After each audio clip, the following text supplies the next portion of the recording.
Osée, chapitre 11. Quand Israël était jeune, je l'aimais, et j'ai appelé mon fils à sortir d'Égypte. Mais ils se sont éloignés de ceux qui les appelaient, ils ont offert des sacrifices au Baal et fait brûler de l'encens en l'honneur des idoles. C'est moi qui ai guidé les pas d'Éphraïm, qui les pris par les bras, mais ils n'ont pas vu que je les guérissais.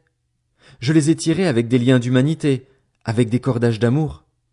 J'ai été pour eux pareil à celui qui soulève la pièce d'attelage pesant sur la bouche et je leur ai présenté de la nourriture. Ils ne retourneront pas en Égypte, mais l'Assyrien sera leur roi, parce qu'ils ont refusé de revenir à moi. L'épée fondra sur leur ville, exterminera, détruira leur soutien, à cause des projets qu'ils ont eus.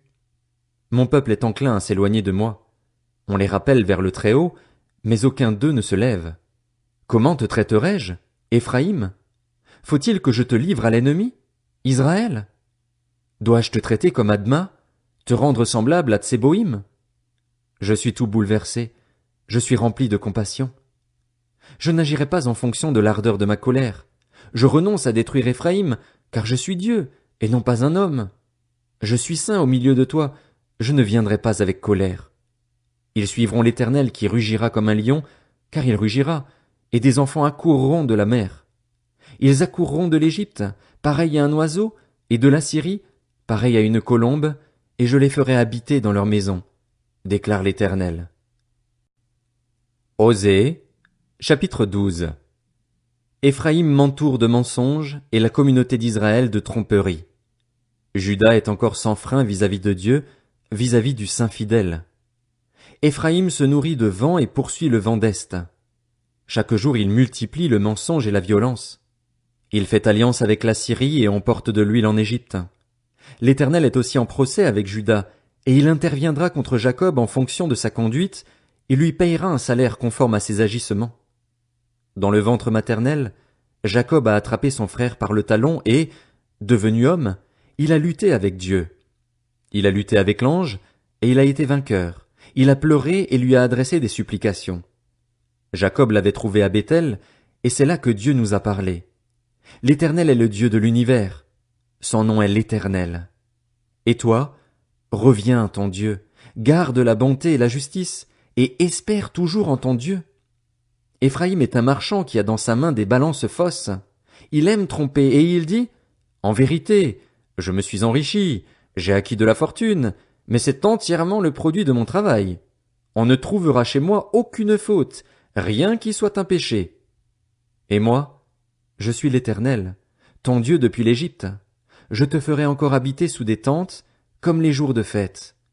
J'ai parlé aux prophètes, j'ai multiplié les visions et par les prophètes j'ai proposé des paraboles.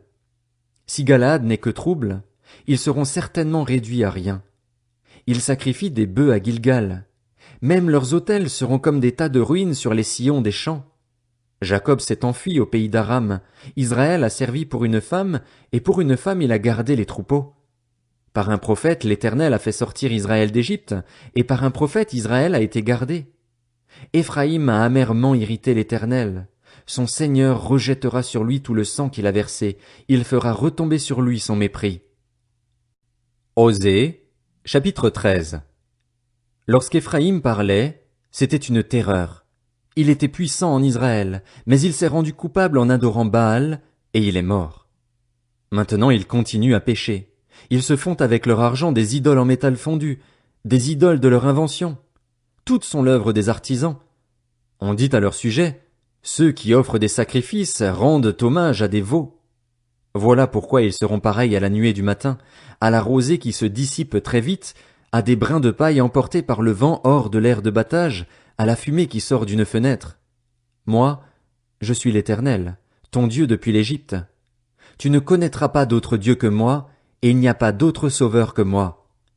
Je t'ai connu dans le désert, dans une terre aride. Ils se sont rassasiés dans leur pâturage, ils se sont rassasiés, et leur cœur est devenu orgueilleux.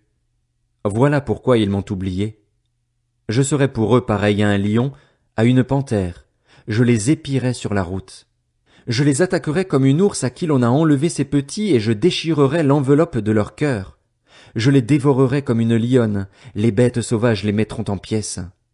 Ce qui cause ta ruine, Israël, c'est que tu as été contre moi, contre celui qui pouvait te secourir? Où donc est ton roi? Qu'il te délivre dans toutes tes villes. Où sont tes juges, ceux auxquels tu disais, donne-moi un roi et des princes? Je t'ai donné un roi dans ma colère, je le reprendrai dans ma fureur. La faute d'Éphraïm est gardée, son péché est mis en réserve. Les douleurs de celle qui accouche viendront pour lui, mais c'est un enfant stupide qui, le moment voulu, refuse de sortir du ventre maternel. Je les libérerai du pouvoir du séjour des morts, je les rachèterai de la mort. Mort, où est ton fléau? Séjour des morts, où est ton pouvoir de destruction?